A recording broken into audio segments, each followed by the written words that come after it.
Hi hello അസ്സലാമു അലൈക്കും welcome back to our channel. പുതിയൊരു വീഡിയോയിലേക്ക് എല്ലാ കൂട്ടുകാർക്കും സ്വാഗതം. അപ്പോൾ എന്തൊക്കെയാണ് എല്ലാവരും വിശേഷം? എല്ലാവർക്കും സുഖമാണെന്ന് വിചാരിക്കുകയാണ്. അൽഹംദുലില്ലാ ഞങ്ങൾക്കും സുഖമാണ് കേട്ടോ. അപ്പോൾ നമ്മൾ കഴിഞ്ഞ വീഡിയോക്കൊക്കെ നിങ്ങൾ തന്ന സപ്പോർട്ടിന് ഒരുപാട് നന്ദിയുണ്ട്. അതുപോലെ തന്നെ നമ്മൾ തുടർന്നുള്ള വീഡിയോസിനും നിങ്ങളെ സപ്പോർട്ട് ഉണ്ടാവുമെന്ന് പ്രതീക്ഷിക്കുകയാണ്. അപ്പോൾ അതാ രാവിലെ അടുപ്പത്തേക്ക് പോന്നേക്കാണ് കേട്ടോ. അപ്പോൾ അടുപ്പൊക്കെ കത്തിച്ച് ചോറിനുള്ള വെള്ളം ഇവിടെ അടുപ്പത്ത് വെക്കാമെന്ന് വിചാരിച്ചു. അപ്പോൾ ഞാൻ അടുപ്പിൽ നിറയെ വെണ്ണീറുണ്ട്. അപ്പോൾ ആദ്യം വെണ്ണീറൊക്കെ ഒന്ന് കോരിയെടുക്കട്ടെ എന്ന് കരുതി. ഇപ്പോൾ ചെറുതായിട്ട് കുറച്ച് ദിവസമായിട്ട് തണുപ്പ് കുറവേനി. ഇപ്പോൾ തണുപ്പ് വെച്ചെങ്ങനെ ഉണ്ടാവൽ തുടങ്ങിയിരിക്കണം കേട്ടോ. നിങ്ങളവിടെയൊക്കെ തണുപ്പുണ്ടോ? ഇവിടെ തണുപ്പ് ഇപ്പം ഉണ്ട് കേട്ടോ കുറച്ച്. അപ്പം ഞാൻ ഇതാ വിളക്കൊക്കെ കത്തിച്ച്, വിളക്കിൽ മണ്ണെണ്ണ അല്ല, അതാണ് ചെറുതായിട്ട് കത്തുന്നത്. മണ്ണെണ്ണ ഇനി കിട്ടിയിട്ട് വേണം. റേഷൻ കടയിൽ നിന്ന് മണ്ണെണ്ണ ഉണ്ട് ഇപ്പം. 3 മാസമൊക്കെ കൂടുമ്പോഴാണ് മണ്ണെണ്ണ കിട്ടൽ കേട്ടോ. അപ്പോൾ ഓലക്കൊടിയൊക്കെ വെച്ച് കാണാൻ കത്തിച്ചാൽ ഈ റബ്ബർ ചുള്ളലും ഇട്ട് കൊടുത്താൽ എളുപ്പം കത്തി കിട്ടും. അങ്ങനെ അടുപ്പൊക്കെ കത്തി കിട്ടിയാണ്. പിന്നെ അതാ വെള്ളം കൊണ്ടുപോയി വെക്കുന്നുണ്ട്. അപ്പോൾ അതവിടെ കിടന്നിട്ട് അങ്ങനെ ചൂടാവട്ടെ. പിന്നെ ഇന്നത്തെ ബ്രേക്ക്ഫാസ്റ്റ് പുട്ടും കടലക്കറിയാണ് ഉണ്ടാക്കുന്നത്. പുട്ടാവുമ്പോൾ എളുപ്പമുണ്ടല്ലോ. അപ്പം വെള്ളമൊക്കെ അടുപ്പത്ത് വെച്ച് പിന്നെ അകത്തേക്ക് വന്നുകൊണ്ട് ഇതാ പുട്ടുപൊടി ഒന്ന് നനച്ചെടുക്കുന്നുണ്ട്. പുട്ടുപൊടി നമ്മൾ വീട്ടിൽ തന്നെ ഉണ്ടാക്കുന്ന പൊടിയാകുമ്പോൾ അങ്ങനെ നനച്ചെടുക്കേണ്ട ആവശ്യമില്ല. ഇത് പാക്കറ്റ് പൊടി കേട്ടോ. അതൊക്കെ നമ്മൾ ഹോം ഷോപ്പിലുള്ള ഓരോ പ്രൊഡക്റ്റുകളാണ്. അപ്പോൾ അവിടെ നിന്ന് എടുത്തതാണ് പുട്ടുപൊടി. അപ്പോൾ അത് ഞാനിതാ അങ്ങനെ പാത്രത്തിൽ വെള്ളമൊക്കെ ഒഴിച്ച് പാത്രത്തേക്ക് പൊടി ഇട്ടെടുത്ത് വെള്ളം ഒഴിച്ചൊന്ന് കുറച്ച് നേരം ഒന്ന് അടച്ച് വെക്കുന്നുണ്ട്. അപ്പോൾ അങ്ങനെ കുതിർന്ന് വന്നോളും. പിന്നെ കടലക്കറി അല്ല കേട്ടോ. നേരത്തെ ഞാൻ പറഞ്ഞ കടലക്കറിയാണെന്നല്ല പറഞ്ഞത്. കടലക്കറി അല്ല കേട്ടോ, ചെറുപയർ കറിയാണ് ഞാൻ ഉണ്ടാക്കുന്നത്. പുട്ടും കടലും നല്ല കോമ്പിനേഷൻ അല്ലേ? അതേപോലെ തന്നെയാണ് പുട്ടും ചെറുപയറും. നല്ല ടേസ്റ്റാണ് പുട്ടും ചെറുപയറും ഇട്ട് കറി ഉണ്ടാക്കിയാൽ. അപ്പോൾ ഞാൻ ചെറുപയറൊക്കെ വെള്ളത്തിലിട്ട് വെച്ച് ഇനി അതൊക്കെ ഒന്ന് കഴുകി ഇനി കുക്കറിലിട്ടിട്ട് വേവിച്ചെടുക്കാമെന്ന് വിചാരിച്ചു. അപ്പോൾ ഒന്ന് തേങ്ങയൊന്നും അരക്കാത്ത കറിയായിട്ട് ഉണ്ടാക്കുന്നത്. അപ്പോൾ അടുപ്പത്ത് ഞാൻ ചായക്കുള്ള വെള്ളം വെച്ചിട്ടുണ്ട്. ഇനി അപ്പോൾ വെള്ളമൊക്കെ തിളച്ചപ്പം അതിക്ക് ചായപ്പൊടിയൊക്കെ ഇട്ടാണ്ട് ചായയൊക്കെ കൂട്ടി അടുപ്പത്തൊന്ന് വാങ്ങി വെച്ചു. ഇപ്പം വലിയ കുക്കർ ഇട്ടിയപ്പോഴേ ഈ കുക്കർ തന്നെയാണ് കേട്ടോ യൂസ് ചെയ്യൽ. ചെറിയ കുക്കർ ഇപ്പം അങ്ങനെ എടുക്കൽ തന്നെയല്ല. കടലക്കറി ഉണ്ടാക്കാനും ചെറുപയർ കറി ഉണ്ടാക്കാനും പരിപ്പ് കറി ഉണ്ടാക്കാനൊക്കെ ഈ ഒരു കുക്കറാണ് ഇപ്പോൾ എടുക്കൽ. ഇതാകുമ്പോൾ എന്താ അറിയോ, തിളച്ച് നീന്തൂല. ചെറിയ കുക്കറിലാകുമ്പം കുറച്ചൊക്കെ വെള്ളം ഉണ്ടെന്നാണെങ്കിൽ പിന്നെ ഇപ്പോൾ നമുക്ക് വീട്ടിലെ ആൾക്കാരും ഇല്ലേ, അപ്പോൾ കുറച്ചധികം തന്നെ കറിയൊക്കെ ഉണ്ടാക്കലും ഉണ്ട്. അപ്പോൾ ചെറിയ കുക്കറിൽ ആവില്ല. അപ്പം വലിയ കുക്കർ കിട്ടിയപ്പോൾ തന്നെ കേട്ടോ യൂസ് ചെയ്യൽ. ഈ കുക്കർ നല്ലതാണ്, വേണമെങ്കിൽ വാങ്ങിച്ചുകൊണ്ട് ലിങ്ക് വേണമെങ്കിൽ ഞാൻ കമൻറ്റ് ബോക്സിൽ പിൻ ചെയ്ത് വെക്കാം. അങ്ങനെ കുക്കർക്ക് ചെറുപയറൊക്കെ ഇട്ട് കൊടുത്തു. പിന്നെ അതിക്ക് മഞ്ഞൾപ്പൊടിയും പച്ചമുളക് ചതച്ചതും ഉരുളക്കിഴങ്ങും സവാളയൊക്കെ ഇട്ട് കൊടുത്ത് വെള്ളം ഒഴിച്ച് ഉപ്പിട്ട് വേവിക്കാൻ വേണ്ടി വെച്ചിട്ടുണ്ട്. അപ്പോൾ ആ ഒരു സമയമൊക്കെ ആയപ്പോഴത്തേന് നമ്മൾ ചോറിന് വെച്ച വെള്ളവും ചൂടായിട്ടുണ്ട്. അപ്പോൾ പിന്നെ ഞാൻ അരി കഴുകി അരി ഇട്ട് കൊടുക്കാമെന്ന് കരുതി. അപ്പോൾ അരി അവിടെ കടന്നിട്ട് വന്നോളും. പിന്നെ ഇന്ന് കുറച്ച് തുണികളൊക്കെ അലക്കാണ്ട്. അപ്പോൾ ഒന്ന് പുഴയിൽ പോകണമെന്ന് വിചാരിക്കുന്നുണ്ട്. പിന്നെ പുഴങ്ങൾ കണ്ടിട്ടും കുറേ ആയില്ല. ഞാൻ ഇപ്പോൾ പുഴയ്ക്ക് അങ്ങനെ പോവലില്ല കേട്ടോ. അപ്പോൾ വീട്ടിൽ നിന്ന് തന്നെയാണ് അലക്കലൊക്കെ. എപ്പോഴേലൊക്കെ പോവും, എന്നാലും ചുരുക്കമാണ് പോക്ക്. പുഴയിലിപ്പോൾ വെള്ളമൊക്കെ കുറഞ്ഞിട്ടുണ്ട്. നല്ല തെളിഞ്ഞ വെള്ളമാണ്. പിന്നെ ഇങ്ങനെ തണുപ്പൊക്കെ ആകുമ്പോഴേ നല്ല ഐസും കട്ട വെള്ളം ഒഴിക്കാറ് കേട്ടോ. അപ്പോൾ കുറച്ച് വെയിലൊന്ന് ചൂടാവും ചെയ്യട്ടെ. അപ്പോൾ തന്നെ ബാക്കിയുള്ള പണികളൊക്കെ ചെയ്യാമെന്ന് കരുതി അങ്ങനെ ഞാൻ ചോറിന് അരിയൊക്കെ ഇട്ട് കൊടുക്കാം കേട്ടോ. അപ്പോൾ വെള്ളം നല്ലോണം തിളച്ചിന്. അപ്പം കുടിക്കാനുള്ള വെള്ളം കുറച്ച് അതിൽ നിന്ന് എടുത്ത് വെച്ചു. പിന്നെ അതിക്ക് അരിയൊക്കെ ഇട്ട് കൊടുത്തു. അപ്പം ഞാൻ അതോടെ കടന്നിട്ട് അങ്ങനെ വേവട്ടെ. പിന്നെ ഈ മാസത്തെ നമ്മളെ ഗിവ് അവേ വിന്നറെ ഞാൻ പറയാം കേട്ടോ. ഇപ്പം തന്നെ പറയാം. അവർക്ക് ഗിഫ്റ്റും കാര്യങ്ങളൊക്കെ ഞാൻ അയച്ചു കൊടുക്കുന്നുണ്ട് ഇൻഷാ അല്ലാ. പിന്നെ ഞാനിപ്പോൾ നറുക്കിടലൊന്നുമല്ല, വൈറ്റി സ്റ്റുഡിയോ ചെക്ക് ചെയ്യും. വൈറ്റി സ്റ്റുഡിയോയിൽ നമുക്ക് കാണാൻ പറ്റും. നമ്മളെ വീഡിയോക്ക് ലൈക്കും കമൻറ്റൊക്കെ തന്ന ആൾക്കാരെ വൈറ്റി സ്റ്റുഡിയോയിൽ നമുക്ക് ടോപ്പ് കമൻറ്റിൽ വരുന്ന പോലെ നമുക്ക് അറിയാൻ പറ്റും. അപ്പോൾ ഞാൻ കാണിക്കട്ടോ. പിന്നെ നമ്മൾ അനിയത്തിക്കുട്ടിനെ ഇപ്പോൾ വീഡിയോയിൽ കാണുന്നില്ല എന്നൊക്കെ പറഞ്ഞിനി. അപ്പോൾ ഇത് അവിടെ ഉണ്ട് കേട്ടോ. പിന്നെ ഷാൾ ഇട്ടിട്ടുണ്ടാവില്ല. ഞാൻ അതാണ് അധികം വീഡിയോയിൽ കാണിക്കാത്തത്. ഇപ്പോൾ ഞാൻ ഷാളൊക്കെ ഇട്ട് കൊടുത്താണ്. ഓള് കട്ടൻ ചായ കുടിക്കുകയാണ്. പിന്നെ കുറച്ച് നേരം നടക്കാൻ പോവും. ഇപ്പോൾ പട്ടികളുണ്ടായതുകൊണ്ടേ പേടിയാണ് ഓള് പോകുമ്പോൾ. നടക്കാൻ പോയിട്ട് വീട്ടിൽ വൈകുന്നേരം കുട്ടികൾ ലൈറ്റ് ഇടും പോയാണ്ട്. അപ്പോൾ രാവിലെ ലൈറ്റ് പോയി ഓഫാക്കുന്ന ഓളാണ് കേട്ടോ. ഇപ്പോൾ സ്കൂൾക്കൊന്നും പോകണില്ല. ഒരു സ്കൂളിൽ വണ്ടി ഇല്ല. ഇപ്പോൾ സ്കൂൾ വണ്ടി ഇല്ല, അപ്പോൾ പോകണില്ല. അപ്പോൾ കുറേ ദിവസമായിക്കണം ഇപ്പോൾ സ്കൂൾക്ക് പോവാതെയിട്ട്. ഇപ്പോൾ അതങ്ങനെ ശീലമായിട്ടോ. മറ്റേത് സ്കൂൾക്ക് പോകാൻ ഒരു മടി ഉണ്ടാവില്ല, എന്നും പോകും. അപ്പം ഇനി നമുക്ക് പുട്ടൊക്കെ ചുട്ടെടുക്കാം. പിന്നെ ഉമ്മാൻ്റെ വിശേഷം ചോദിച്ചിനി. ഉമ്മാക്കും കുഴപ്പമൊന്നുമില്ല, അൽഹംദുലില്ലാ കുഴപ്പമൊന്നുമില്ല കേട്ടോ, സുഖമാണ്, അങ്ങനെ പോകുന്നുണ്ട്. പിന്നെ എന്തൊക്കെ നിങ്ങളെ വിശേഷങ്ങളൊക്കെ കമൻറ്റ് ബോക്സിൽ പറയണ്ട കേട്ടോ. പ്രത്യേകിച്ച് എന്തെങ്കിലുമൊക്കെ ഉണ്ടെങ്കിൽ നമ്മളിപ്പോൾ ഒരു ഫാമിലി ആയില്ലേ. അപ്പോൾ എൻ്റെ വിശേഷങ്ങൾ വീഡിയോ കാണുമ്പോൾ നിങ്ങൾക്ക് അറിയാം. നിങ്ങളെ വിശേഷങ്ങളൊന്നും എനിക്കറിയില്ലല്ലോ. പിന്നെ ഇപ്പോൾ ഞാൻ ഇൻസ്റ്റയിലും വീഡിയോസൊക്കെ ഇടലുണ്ട് കേട്ടോ. അപ്പോൾ നമ്മളെ ഇൻസ്റ്റ ഒന്ന് ഫോളോ ചെയ്യാൻ മറക്കരുത്. ഇപ്പോൾ ഒരുപാട് പേര് യൂസ് ചെയ്യുന്നതാണല്ലോ ഇൻസ്റ്റഗ്രാം. അപ്പം ഞാൻ ആദ്യം ഇൻസ്റ്റേക്കൊന്നും അങ്ങനെ പോകലില്ല. ഇനിയിപ്പോൾ പിന്നെ ഞാനും ഏതായാലും നമ്മൾ ഇടുന്ന വീഡിയോസ് തന്നെയല്ലേ, ഷോർട്ട് വീഡിയോ ഒക്കെ നമ്മൾ അതിൽ കൊണ്ടുപോയി ഇടലുണ്ട് കേട്ടോ. അപ്പോൾ അങ്ങനെ കുറച്ചൊക്കെ ഫോളോവേഴ്സൊക്കെ അങ്ങനെ കൂടുന്ന കാണുമ്പോൾ ഒരു സന്തോഷമാണല്ലോ. അപ്പോൾ അങ്ങനെ ഡെയിലി ഇടാൻ നോക്കും. അങ്ങനെ ഇതാ പുട്ടുകുറ്റിയൊക്കെ നിറച്ച് വെച്ചിട്ടുണ്ട്. പിന്നെ ഇവിടെ കുടത്തിൽ വെള്ളം വെച്ചിനി, വെള്ളം തിളച്ചിട്ടുണ്ട്. അപ്പോൾ ഇനി നമുക്ക് പുട്ട് നമുക്ക് വെക്കാം. അപ്പോൾ ഇനി ഞാൻ വിന്നർ പറയാട്ടോ. ഞാൻ സ്ക്രീൻ റെക്കോർഡ് എടുത്ത് വെച്ചിട്ടുണ്ട്. അപ്പോൾ ഇതാ ഇപ്രാവശ്യം ടോപ്പ് കമൻറ്റിൽ വന്നിട്ടുള്ളത് നമുക്ക് നോക്കട്ടോ ആരാണെന്ന്. ഇതാ സാജിദ അഷ്റഫാണ് കേട്ടോ ടോപ്പ് കമൻറ്റിൽ വന്നിട്ടുള്ളത്, 100 കമൻറ്റിൽ വന്നിട്ടുള്ളത്. അപ്പോൾ ഇപ്രാവശ്യം നമുക്ക് ഗിഫ്റ്റ് സാജിദ അഷ്റഫിന് കൊടുക്കുക.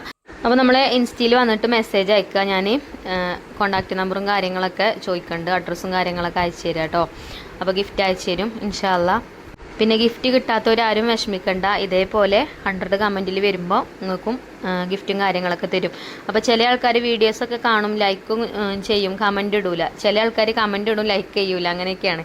അപ്പോൾ എന്തായാലും ലൈക്കും കമൻറ്റും ഒക്കെ തരണം, എന്നാലുള്ള നമ്മളെ വീഡിയോസ് യൂട്യൂബിൻ്റെ റെക്കമെൻഡിൽ അങ്ങനെ നല്ല രീതിയിൽ പോവുള്ളൂ കേട്ടോ. അപ്പോൾ നമ്മളെ വീഡിയോ കണ്ട് നിങ്ങൾ നമ്മളെ സപ്പോർട്ട് ചെയ്യുമ്പം എന്തെങ്കിലും ഞങ്ങൾക്കും വേണ്ടിയിട്ട് ഞാനും തരണ്ടേ. അപ്പം എല്ലാ മാസവും ഇപ്പം നമ്മളെ വീഡിയോ സ്ഥിരമായിട്ട് കാണുന്ന കൂട്ടുകാർക്കാരെ എല്ലാ മാസവും നമ്മൾ ഗിഫ്റ്റ് കൊടുക്കലുണ്ട്. അപ്പോൾ ഇനി ഇവിടെ നിന്ന് അങ്ങോട്ടും ഇൻഷാ അല്ലാ അത് അങ്ങനെ തുടർന്ന് പോകണം തന്നെയാണ് എൻ്റെ ആഗ്രഹം. അപ്പോൾ നിങ്ങൾ മാക്സിമം നമ്മളെ വീഡിയോ കാണുക, സപ്പോർട്ട് ചെയ്യുക, ലൈക്കും കമൻറ്റൊക്കെ തന്ന് ഷെയറൊക്കെ ചെയ്ത് സപ്പോർട്ട് ചെയ്യുക കേട്ടോ. എന്തെങ്കിലുമൊക്കെ ഒരു കമൻറ്റ് ഇട്ടാൽ മതി, അല്ലെങ്കിൽ ഒരു ലൈക്കിൻ്റെ ചിഹ്നമോ ഒരു ഹാർട്ടിൻ്റെ ചിഹ്നമോ എന്തെങ്കിലുമൊക്കെ ഒന്ന് ഇട്ടാൽ മതി. അല്ലാതെ കുറേ എഴുതി വലിയതാക്കി നീട്ടി ഇടണമെന്നൊന്നുമില്ല. എല്ലാവരും തിരക്കുള്ള ആൾക്കാർ തന്നെയല്ലേ. അപ്പോൾ എന്തെങ്കിലുമൊക്കെ ചെറിയൊരു വീഡിയോ കണ്ടെന്ന് എനിക്കും അറിയാമല്ലോ കമൻറ്റ് ബോക്സ് ചെക്ക് ചെയ്യുമ്പോൾ. ഇപ്പോൾ പിന്നെ ഞാൻ നല്ല തിരക്കിലായതുകൊണ്ടാണ് വല്ലാതെ കമൻറ്റ് ബോക്സിൽ നിങ്ങൾക്ക് റിപ്ലൈ കാര്യങ്ങളൊന്നും തരാൻ വരാത്തത്. ഇൻഷാ അല്ലാ എന്നാലും ഞാൻ എനിക്ക് ഒഴിവുണ്ടാകുന്ന സമയത്തൊക്കെ പഴയ വീഡിയോസിലൊക്കെ നിങ്ങൾ തന്ന കമൻറ്റിന് ഞാൻ ഇപ്പോൾ റിപ്ലൈ അങ്ങനെ ഓരോ വീഡിയോസിലും റിപ്ലൈ തന്നുകൊണ്ട് ഇങ്ങനെ പോകുന്നുണ്ട്. ഇന്നെ സപ്പോർട്ട് ചെയ്യണ നിങ്ങളെ ഞാൻ ഒരിക്കലും മറക്കില്ല. അപ്പോൾ എന്താ പറയുക, എല്ലാവർക്കും ഞാൻ നേരത്തെ പറഞ്ഞ പോലെ തന്നെ എല്ലാവർക്കും ഗിഫ്റ്റ് കിട്ടുന്ന രീതിയിൽ തന്നെ നമ്മൾ ഗിവ് അവേ അങ്ങനെ പോകും കേട്ടോ. അപ്പോൾ അതിൻ്റെ ഇടയിൽ നമ്മൾ പുട്ടുചുടൽ കഴിഞ്ഞു, കറിയായി. കറിയിൽ തേങ്ങയൊന്നും അരച്ചിട്ടില്ല, എന്നാലും കുഴപ്പമൊന്നുമില്ല കേട്ടോ, നല്ല ടേസ്റ്റ് ഉണ്ട്. ഇനി പിന്നെ തൂമിച്ചും ചെയ്തു. അതിക്ക് വെളിച്ചെണ്ണയിൽ ചെറിയ ഉള്ളിയൊക്കെ അരിഞ്ഞിട്ടാണ്ട് കറിവേപ്പിൻ്റെയും വറ്റൽമുളകൊക്കെ ഇട്ട് തൂമിച്ച് ഒഴിച്ചു കൊടുത്തിട്ടോ. അപ്പം ഈ ഒരു കറി കിഴങ്ങ് ഇട്ടതുകൊണ്ടാവും, പിന്നെ ചെറുപയറല്ലേ ഇങ്ങനെ കുറുകി വരുമല്ലോ. അപ്പം നല്ല കുറുകിയ നല്ല അടിപൊളി കറി തന്നെ. ഇനി പിന്നെന്താ, ഇനിയിപ്പോൾ ബ്രേക്ക്ഫാസ്റ്റ് കഴിക്കാണ് കേട്ടോ. അപ്പോൾ ഒരു കഷ്ണം പുട്ടും ചെറുപയറു കറിയൊക്കെ കൂട്ടി കുഴച്ച് കഴിച്ചപ്പോൾ നല്ല ടേസ്റ്റ് ഉണ്ട്. ഇനി പിന്നെന്താന്ന് ചോറിന് പ്രത്യേകിച്ച് കൂട്ടാനൊന്നും ഞാൻ ഉച്ചക്ക് ഉണ്ടാക്കിയിട്ടില്ല കേട്ടോ, വൈകുന്നേരം ഉണ്ടാക്കാമെന്നാണ് വിചാരിക്കുന്നത്. ഉച്ചക്ക് ഞാനും ഉമ്മയും അനിയത്തിക്കുട്ടിയും തന്നെ ഉള്ളൂ. അപ്പോൾ നമുക്ക് ഇന്നലത്തെ മീൻ കറി ഉണ്ട്, അതേപോലെ മീൻ കുറച്ച് ഉപ്പും മുളകും തേച്ച് വെച്ചതൊക്കെ ഉണ്ട് ഫ്രിഡ്ജിൽ. അപ്പോൾ അത് പൊരിച്ചെടുക്കാമെന്നും കരുതി ഞാൻ കുറച്ച് അരിനെല്ലിക്ക വാങ്ങിച്ചിന് കേട്ടോ ഓഫീസിലേക്ക് പോയന്ന്. നിലമ്പൂരിൽ നിന്ന് കേട്ടോ, ഈ റോഡ് സൈഡിൽ ഇങ്ങനെ കൂട്ടിയിട്ടിട്ടുണ്ടായിനി ഒരു ടാർപ്പായ വിരിച്ചാണ്ട്. അപ്പോൾ കണ്ടപ്പോൾ എനിക്ക് കുതിയപ്പോൾ ഞാൻ അങ്ങനെ വാങ്ങിച്ചതേനി. അപ്പോൾ അത് വാങ്ങിച്ചപ്പം കുറേ ഉണ്ടായിനി. ഇപ്പോൾ മക്കളങ്ങനെ വാരി തിന്ന് കഴിഞ്ഞിട്ടുണ്ട്. അപ്പോൾ അത് അച്ചാറിടണമെന്ന് വിചാരിച്ചിട്ട് വാങ്ങിയതാണ് ഞാൻ. അപ്പോൾ ഇന്ന് ഞാനത് അച്ചാറിടാമെന്ന് കരുതി. ഇന്നലെ മിഞ്ഞാന്നൊക്കെ അച്ചാർ ഇടണം വിചാരിക്കും, പിന്നെ ഞാൻ മറക്കും. ഒന്നാമത് ഇഞ്ചിയും വെളുത്തുള്ളിയും തോലൊഴിച്ചാൽ മടിച്ചിട്ടേനെ കേട്ടോ. അപ്പോൾ ഇന്നിപ്പോൾ ഞാൻ ആ സ്പോട്ടിൽ തന്നെ ഇഞ്ചി വെളുത്തുള്ളിയൊക്കെ തോലൊഴിച്ചാണ്ട് ഒരു മൂഡ് വന്നതാണ്. അപ്പോൾ അത് അച്ചാറിടാന്ന് കരുതി ഒക്കെ കട്ട് ചെയ്തൊക്കെ വെച്ചിട്ടുണ്ട്. പിന്നെ എന്താ ഒരു കടായി അടുപ്പത്ത് വെച്ചേക്ക് നല്ലെണ്ണ ഒഴിച്ചു കൊടുത്തു. പിന്നെ കടുകും അതേപോലെ തന്നെ കുറച്ച് ഉലുവിയൊക്കെ ഇട്ടൊന്ന് പൊട്ടിച്ചെടുത്തിട്ടുണ്ട്. എനിക്ക് നല്ല ഇഷ്ടമാണ് കേട്ടോ അരിനെല്ലിക്ക. പിന്നെ കുട്ടികളെ പറയാനുണ്ടോ, കുട്ടികളും അങ്ങനെ തന്നെയാണ്, ഒരു എടുത്തുകൊണ്ടേ കഴിക്കും കാണുമ്പോൾ. കുട്ടികളായ അന്ന് നമ്മൾ ഓല പോലെ തന്നെയല്ലേ, ഓലക്കാട്ടിലും അതിന് ഞാനൊക്കെ. അപ്പോൾ പിന്നെ ഓരോ കുറ്റം പറഞ്ഞിട്ട് കാര്യമില്ലല്ലോ. അപ്പം കടുകൊക്കെ പൊട്ടിയപ്പോൾ ഇഞ്ചി അരിഞ്ഞതും വെളുത്തുള്ളി അരിഞ്ഞതും ഒക്കെ ഇട്ട് കൊടുത്തിട്ടുണ്ട്. ഒരു വെളുത്തുള്ളി 4 പീസാക്കി കട്ട് ചെയ്തിട്ടുണ്ട് ഇനി നീളത്തിലാക്കിയിട്ട്, അങ്ങനെ അതൊക്കെ ഇട്ട് കൊടുത്തു. അതേപോലെ കുറച്ച് കാന്താരി മുളകും പറിച്ചുകൊണ്ടുവന്നു, ഇനി അതും വട്ടത്തിൽ അരിഞ്ഞിട്ട് അതും അതിൽ ഇട്ടിട്ടൊന്ന് മൂപ്പിച്ചെടുക്കുന്നുണ്ട്. ഇനിയിപ്പോൾ എന്താ ഇട്ട് കൊടുക്കേണ്ടത്, കറിവേപ്പിൻ്റെ എല്ലാം ഇട്ട് കൊടുക്കണം. പിന്നെ അച്ചാറും പൊടി ഇല്ല കേട്ടോ എൻ്റെ അടുത്ത്. അച്ചാറും പൊടി ഉണ്ടെങ്കിൽ അച്ചാറും പൊടിയും കൂടെ ഇട്ട് കൊടുക്കുക. ഞാൻ മുളക് പൊടിയാണ് ചേർക്കുന്നത്. ഇത് പിന്നെ പാത്തക്കാനൊന്നും ഉണ്ടാവില്ല, നമ്മളുണ്ടാക്കിയ വെച്ചാൽ അപ്പം തന്നെ കുട്ടികളെടുത്തുകൊണ്ടേ കഴിക്കും. അപ്പോൾ പിന്നെ അച്ചാറും പൊടി വാങ്ങാനൊന്നും പിന്നെ പോയിട്ടില്ല. അപ്പോൾ മുളക് പൊടിയാണ് കേട്ടോ എടുത്തിട്ടുള്ളത്, കാശ്മീരി മുളക് പൊടി, എരിവുള്ള മുളക് പൊടി മിക്സ് ആക്കിയിട്ടാണ് എടുത്തുക്കുന്നത്. അപ്പോൾ ഈ ഇഞ്ചിയും വെളുത്തുള്ളിയൊക്കെ നല്ലോണം ഒരിഞ്ഞ് വന്നപ്പം നല്ലോണം ഇങ്ങോട്ട് മൂത്ത് വന്നു കേട്ടോ. എന്നിട്ടാണ് പൊടികളൊക്കെ ചേർത്ത് കൊടുക്കുന്നത്. അപ്പോൾ പൊടികൾ ചേർത്ത് കൊടുത്തപ്പം ഫ്ലെയിം ഞാൻ പറ്റേ കുറച്ച് കൊടുത്തു. പിന്നെ ആ എണ്ണയിലിട്ട് കണ്ട് ഇങ്ങനെ ഒന്ന് ഇളക്കി കൊടുത്തിട്ട് പിന്നെ ഫ്ലെയിം ഓഫ് ആക്കിയിട്ടുണ്ട് കേട്ടോ. ഇല്ലെങ്കിൽ എന്താ പറയുക പൊടികളൊക്കെ കരിഞ്ഞു പോകും, കളറ് മാറും ഒക്കെ ചെയ്യുമ്പം ഒരു ടേസ്റ്റ് വ്യത്യാസം ഉണ്ടാവും. അപ്പോൾ ഞാൻ ഫ്ലെയിം ഓഫാക്കി പിന്നെ കുറച്ച് കായപ്പൊടിയും കൂടെ ചേർക്കുന്നുണ്ട്. എണ്ണ എപ്പോഴും നല്ലോണം തിളക്കുന്നുണ്ട്. ഉണ്ടാക്കാനൊക്കെ എളുപ്പമാണ്, വന്നിട്ട് കാര്യമില്ല, ചിലപ്പോൾ ഒരു മടിയാണ്. പിന്നെ നമുക്ക് ഈ വീട്ടുജോലി മാത്രമല്ലല്ലോ, നമ്മൾ ഹോം ഷോപ്പിലുള്ള പ്രൊഡക്റ്റുകൾ വരും, എമ്മിമാർ കൊണ്ടുവരും, അത് എടുത്ത് വെക്കണം. ചിലതൊക്കെ നല്ല വെയിറ്റ് ഉണ്ടാവും, അപ്പോൾ കൈവേദനയും ഒക്കെ ഉണ്ടാവും. ചിലപ്പം നമ്മൾ നല്ലോണം കഷ്ടപ്പെട്ടെങ്കിൽ തന്നെ ഉള്ളൂ നമുക്ക് 10 രൂപ കിട്ടുക. അങ്ങനെ എന്തെങ്കിലുമൊക്കെ അസ്വസ്ഥത ഉണ്ടാകുമ്പോഴാണ് ഈ മടി വരിക, അല്ലാതെ വെറുതെ മടി വരികയൊന്നുമില്ല. അല്ലെങ്കിലും എന്തെങ്കിലുമൊക്കെ ഒരു വരുമാനം ഉണ്ടാവണം നല്ലതാണ് നമ്മൾ സ്ത്രീകൾക്ക്. നമുക്ക് എന്തെങ്കിലുമൊക്കെ ഒരു ആവശ്യത്തിന് നമ്മളെ ഹസ്ബൻഡുമാർ നമുക്ക് തരായിട്ടും ഉണ്ടായിട്ടൊന്നുമല്ല, എന്നാലും നമ്മളെ കൈകൊണ്ട് എന്തെങ്കിലുമൊക്കെ നമുക്ക് ഇഷ്ടമുള്ളത് വാങ്ങി തിന്നൊക്കെ ചെയ്യുമ്പോൾ ഒരു സന്തോഷമല്ലേ. ഞാൻ തന്നെ എൻ്റെ ഹോം ഷോപ്പിലുള്ള HSOമാരൊക്കെ ഉണ്ടല്ലോ, അപ്പോൾ ഓർക്കൊക്കെ സാലറി ഒക്കെ കൊടുത്ത് ചിലപ്പോൾ ഞങ്ങൾ ഓരോ ഒപ്പ പോരുമ്പോഴൊക്കെ അപ്പോൾ അവർക്ക് കിട്ടിയ സാലറി കൊണ്ട് ഓരോ എന്തെങ്കിലുമൊക്കെ വാങ്ങിച്ച് കഴിക്കുകയൊക്കെ ചെയ്യുമ്പോഴേ ഭയങ്കര സന്തോഷം. ഓരെന്നെ പറയൂ കേട്ടോ, ഞാൻ ആദ്യമായിട്ടാണ് ഈ പഴം കഴിക്കണത്, എനിക്ക് പൈസ കിട്ടിയപ്പോൾ അപ്പോൾ ഞാൻ വാങ്ങിയത്, അങ്ങനെയൊക്കെ പറയുമ്പോൾ ഒരു സന്തോഷമാണ്. അപ്പം എന്താ പറയുക, നമ്മൾ വന്ന വഴി മറക്കും ചെയ്യരുത്. അതേപോലെ എല്ലാവരും നല്ല രീതിയിൽ കാണാനും നല്ല രീതിയിൽ എല്ലാവരോടും പെരുമാറാനും ഒക്കെ നമ്മൾ പഠിക്കണം. എല്ലാവരും സങ്കടങ്ങളിലും സന്തോഷങ്ങളിലും ഒക്കെ പങ്കുചേരണം. സങ്കടങ്ങൾ ഉണ്ടാകുമ്പോൾ ഓലെ പറഞ്ഞുകൊണ്ട് കുത്തി നോവിക്കല്ലേ ചെയ്യേണ്ടത്, ഓലെ നമ്മൾ പറഞ്ഞ് സമാധാനിപ്പിക്കണം അല്ലേ. അപ്പോൾ എന്തൊക്കെയോ പറഞ്ഞ് അരിനെല്ലിക്കച്ചാർ ഇവിടെ ആയിട്ടുണ്ട് കേട്ടോ. എന്തെങ്കിലും പറഞ്ഞാൽ ഞാൻ എപ്പോഴും പറയലുണ്ടല്ലോ, ഞാൻ എന്തെങ്കിലും പറഞ്ഞാൽ പിന്നെ അങ്ങനെ പറഞ്ഞുകൊണ്ടിരിക്കുന്നു. അപ്പോൾ എന്തായാലും അരിനെല്ലിക്ക കൈക്ക് ഇട്ട് കൊടുത്തിന്, പിന്നെ കുറച്ച് സുർക്കി ഒഴിച്ചു കൊടുത്തിന് കേട്ടോ. സുർക്ക എന്നാലേ അറിയില്ല, വിനാഗിരി കേട്ടോ.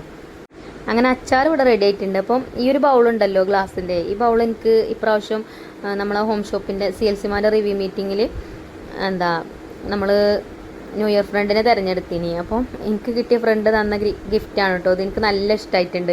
ഇപ്പം അധികം ഈ ഒരു പാത്രം തന്നെ കേട്ടോ വീഡിയോയിൽ കാണും നിങ്ങൾ കുറേ ദിവസം. അത് നിങ്ങൾക്ക് തന്നെ അറിയാലോ അല്ലേ, ഞാൻ എന്തെങ്കിലും വീഡിയോയിൽ പാത്രം കിട്ടിയാൽ പിന്നെ അതന്നെ വീഡിയോയിൽ കാണിക്കുള്ളൂ. നിങ്ങൾക്ക് തന്നെ അറിയാലേ, പുതിയത് എന്തെങ്കിലും കിട്ടിയാൽ പിന്നെ അത് കുറേ ദിവസം കാണിക്കും. അപ്പം ഇതെന്താ അറിയില്ല കേട്ടോ, ഇതിനോട് എനിക്ക് ഭയങ്കര ഇഷ്ടമായി. ഇത് ഞങ്ങളൊരു കൂട്ടത്തിലുള്ള CLC തന്നത് തന്നെയാണ്, രമ്യയാണ് കേട്ടോ ഓളെ പേര്.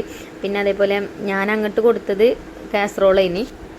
അങ്ങനെ അരിനെല്ലിക്കച്ചാർ റെഡിയായി. ഞാൻ ഈ ബൗൾക്ക് ഇട്ട് കൊടുത്തു കേട്ടോ, അത് ചൂടാറാൻ വേണ്ടിയിട്ട്. നല്ലോണം ചൂടാറട്ടെ, എന്നിട്ട് നമുക്ക് ബോട്ടിലാക്കിയിട്ട് സൂക്ഷിക്കാം. അപ്പോൾ ഞാനൊന്ന് ടേസ്റ്റ് ചെയ്ത് നോക്കട്ടെ ആദ്യം. ടേസ്റ്റ് ഉണ്ട് കേട്ടോ, നമ്മൾ സാധാ അച്ചാർ ഇടുന്ന പോലെ തന്നെ, സാധാ അച്ചാർ കഴിക്കണ പോലെ തന്നെ ടേസ്റ്റൊക്കെ ഉണ്ട്. പിന്നെ ഞാൻ ഒരു ബിസിനസ് തുടങ്ങണം എന്നൊക്കെ ആഗ്രഹമുണ്ട്, എനിക്കൊരു പ്രൊഡക്റ്റ് ഇറക്കണം എന്നൊക്കെ കേട്ടോ. ഇൻഷാ അല്ലാ അതിൻ്റെ ആലോചനയിലാണ് കേട്ടോ. അപ്പം ചിലപ്പം ആവാം, എന്താണെന്ന് ഞാൻ തീരുമാനിച്ചിട്ടില്ല. ഒരു എന്താ പറയുക, നിങ്ങളോടെല്ലാം പറയണമല്ലോ, നമുക്ക് എന്തെങ്കിലുമൊക്കെ ആഗ്രഹം ഉണ്ടെങ്കിൽ അല്ലേ, ഫസ്റ്റ് പറയണത് നിങ്ങളോടല്ലേ. ഞാൻ എൻ്റെ ബാവുക്കാക്കുനോടും കൂടി പറഞ്ഞിട്ടില്ല കേട്ടോ, എൻ്റെ മനസ്സിലൊരു ആഗ്രഹം, എനിക്ക് എന്തെങ്കിലുമൊക്കെ ഒരു പ്രൊഡക്റ്റ് ഇറക്കണം എന്നൊക്കെ. അപ്പോൾ കണ്ടില്ലേ, ഓൺലൈനായിട്ട് ഇങ്ങനെ ഓരോരുത്തർ ബിസിനസ്സും കാര്യങ്ങളൊക്കെ ചെയ്യണ്. അപ്പോൾ ചെറിയൊരു ബിസിനസ് എനിക്കും തുടങ്ങണം എന്നൊക്കെ ഒരു ആഗ്രഹമുണ്ട്. നടക്കുമെന്നൊന്നും അറിയില്ല, എന്ത് തുടങ്ങുമെന്നൊന്നും തീരുമാനിച്ചിട്ടില്ല കേട്ടോ. ഞാൻ നിങ്ങളോട് പറഞ്ഞെന്നുള്ളൂ. ഞാൻ അങ്ങനെ എന്തെങ്കിലും തുടങ്ങി ഞങ്ങളെല്ലാവരും എന്നെ സപ്പോർട്ട് ചെയ്യൂലേ, കമൻറ്റ് ചെയ്യുകൊണ്ട് കേട്ടോ, തുടങ്ങണോ തുടങ്ങണ്ടേ എന്നൊക്കെ ഉള്ളത്. അപ്പോൾ അച്ചാർ ചൂടാറി ഇപ്പം തന്നെ ബോട്ടിലൊക്കെ ആക്കിയിട്ടുണ്ട്.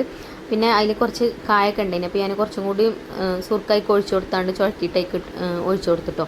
എനിക്ക് ഈ അച്ചാറിൻ്റെ കഷ്ണങ്ങൾ കഴിക്കണ കാട്ടിലും അതിൻ്റെ ആ ഒരു നീര്, ആ ഗ്രേവി ഉണ്ടല്ലോ, അതും കൂട്ടി ചോറൊക്കെ തിന്നാൻ നല്ല ഇഷ്ടമാണ്. അപ്പോൾ കുറച്ച് ഗ്രേവിയോട് കൂടി ആക്കിയിട്ടോ ഞാൻ. പിന്നെ തുണികളുണ്ടതിനെ അലക്കാൻ, അതും കൊണ്ട് പുഴയിൽ പോന്നു. ഹൈഫക്കുട്ടി ഉണ്ട് കേട്ടോ. അപ്പം ഓള് ഇന്ന് ക്ലാസ്സിന് പോയിട്ടില്ല, ഒന്ന് ഉച്ചവരെ ഉള്ളൂ. അപ്പം ഇന്ന് പോയിട്ടില്ല, എൻ്റെ ഒപ്പം പോന്നിട്ടുണ്ട്. പുഴയത്തെ വെള്ളം കണ്ടങ്ങൾ നല്ല തെളിഞ്ഞ വെള്ളം കേട്ടോ, കല്ലൊക്കെ കാണുന്നുണ്ടില്ലേ, കാണുമ്പം തന്നെ ഒരു സുഖമാണ്. പിന്നെ ഇപ്പോൾ ഞാനും പുഴയ്ക്ക് വന്നിട്ട് കുറേ ദിവസമായിരിക്കണം കേട്ടോ. അപ്പം കല്ലുമ്മക്കൊക്കെ കുറച്ച് നല്ലോണം കുനിഞ്ഞിട്ട് വേണം തിരുമ്പാൻ. മറ്റേത് വെള്ളമൊക്കെ കുറച്ച് അധികം ഉണ്ടാകുമ്പോഴേ കല്ലൊക്കെ കുറച്ച് പൊങ്ങിയിട്ട് നിന്നീന്. എന്നാലും നല്ല സുഖാട്ടോ ആ അലക്കാൻ, നല്ല ഒരയുള്ള കല്ലുകളാണ് ഒക്കെ. അപ്പോൾ നമുക്ക് എത്ര ചളിയില്ല ഡ്രസ്സാണെങ്കിലും അലക്കാൻ സുഖമാണ്. പിന്നെ നടന്നൊന്നും അല്ലല്ലോ, ഞാൻ വണ്ടിമേലല്ലേ പോരുക. അപ്പം ഏറ്റാനൊന്നും ഏറ്റി കൊണ്ടുപോകൊന്നും വേണ്ടല്ലോ, വണ്ടിമ ബക്കറ്റ് വെച്ചാണ്ടല്ലേ നമ്മൾ കൊണ്ടുവരുന്നത്. പിന്നെ ഇവിടെ സ്റ്റെപ്പാണ്, ഇറങ്ങണോടത്തും കയറണോടത്തും വലിയ കുറച്ച് സ്റ്റെപ്പുകളാണ്. അപ്പം അവിടേക്ക് കയറ്റണ ഒരു ബുദ്ധിമുട്ടുള്ളൂ, അല്ലാത്ത കുഴപ്പമൊന്നുമില്ല കേട്ടോ. പുഴയിൽ വന്ന എളുപ്പം അലക്കണ പരിപാടി തീരും. അപ്പോൾ ഇനിയിപ്പം പ്രത്യേകിച്ചൊന്നും ഇപ്പോൾ ഇന്നത്തെ വീഡിയോയിൽ കാണിക്കാമല്ല. ഈ തുണി അഴുക്കി പുഴയിൽ നിന്ന് പോയിട്ട് പിന്നെ ഇത് തോരയിടണം.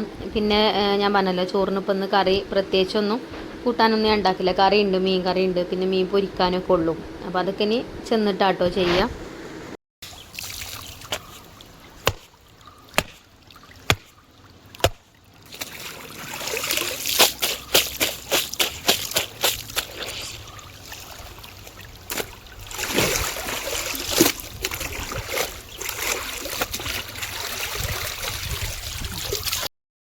പുഴ ഇങ്ങനെ കാണുന്നത് ചില കൂട്ടുകാർക്കൊക്കെ നല്ല ഇഷ്ടമാണ്. അപ്പം കണ്ടോളിട്ടോ. പിന്നെ ഇവിടെ അലക്കണ കാര്യത്തിലൊക്കെ നല്ല സുഖമാണ്, നല്ല വൃത്തിയുള്ള പുഴയാണ് കേട്ടോ.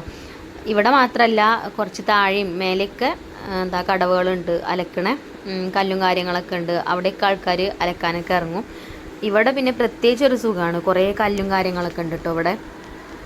പിന്നെ ഇപ്പം അങ്ങനെ വല്ലാതെ വെള്ളമില്ലാത്തതുകൊണ്ട് വലിയ ആഴമൊന്നുമില്ല. മക്കളെയും കൊണ്ട് പോന്നാലും വലിയ പേടിയൊന്നുമില്ല. മറ്റത് പേടി തന്നെയാണ്, കുട്ടികളെ ഒറ്റക്കൊന്നും വിടാനൊന്നും പറ്റൂല. ഇതിൻ്റെ ചുറ്റുഭാഗമുള്ള വീടുകളിലുള്ള കുട്ടികളൊക്കെ വരും പുഴയ്ക്ക് നീന്താനും ഒക്കെ. ഓർക്ക് പിന്നെ അങ്ങനെ കണ്ട് വളർന്നിട്ടാവും. ഓരമ്മമാർക്കൊന്നും വലിയ പേടിയൊന്നും ഇല്ല കേട്ടോ. എനിക്ക് പേടിയാണ്. ഞാൻ പിന്നെ റിച്ചുവിനൊന്നും അങ്ങനെ ഒറ്റക്ക് പോരാനൊന്നും അയക്കലില്ല. എന്നോട് ചോദിക്കും ചിലപ്പോൾ കൂട്ടുകാരെ കൂടെയൊക്കെ പോരട്ടെ എന്ന്. ഞാൻ പോരാൻ അയക്കലില്ല കേട്ടോ. ഇനി അഥവാ എങ്ങാനും സമ്മതിച്ച് പോയോ എന്നാൽ അതും എൻ്റെ ഉപ്പച്ചിൻ്റെ കാതിലെത്തും ചെയ്യും. ഉപ്പച്ചി ഇവിടെ ഇല്ലെങ്കിലും അവിടേക്ക് എത്തും കേട്ടോ വിവരം. ഹനാൻ പുഴയിൽ കണ്ടീനി എന്നുള്ളത്. ഇപ്പം എനിക്കും നല്ലോണം ചീത്തയും കിട്ടും. ഞാനും വിടലില്ല, എനിക്ക് പേടിയാണ്. പടച്ചോൻ കാക്കട്ടല്ലേ എല്ലാ കുട്ടികളെയും. അപ്പോൾ ഇന്നത്തെ വീഡിയോ അത്ര തന്നെ ഉള്ളൂ കേട്ടോ. ഇനി ഇൻഷാ അല്ലാ നല്ലൊരു വീഡിയോ ആയിട്ട് നമുക്ക് നാളെ കാണാം. വീഡിയോ ഇഷ്ടപ്പെട്ടാൽ ഞാൻ എപ്പോഴും പറയുന്ന പോലെ ലൈക്ക് ചെയ്യാനും ഷെയർ ചെയ്യാനൊന്നും മറക്കരുത്. അതുപോലെ നമ്മളെ ചാനൽ ആദ്യമായിട്ട് കാണുന്ന ഏതെങ്കിലും കൂട്ടുകാരുണ്ടെങ്കിൽ ഒന്ന് സബ്സ്ക്രൈബ് ചെയ്ത് സപ്പോർട്ട് ചെയ്യുക. അപ്പോൾ താങ്ക് യു ഫോർ വാച്ചിങ്.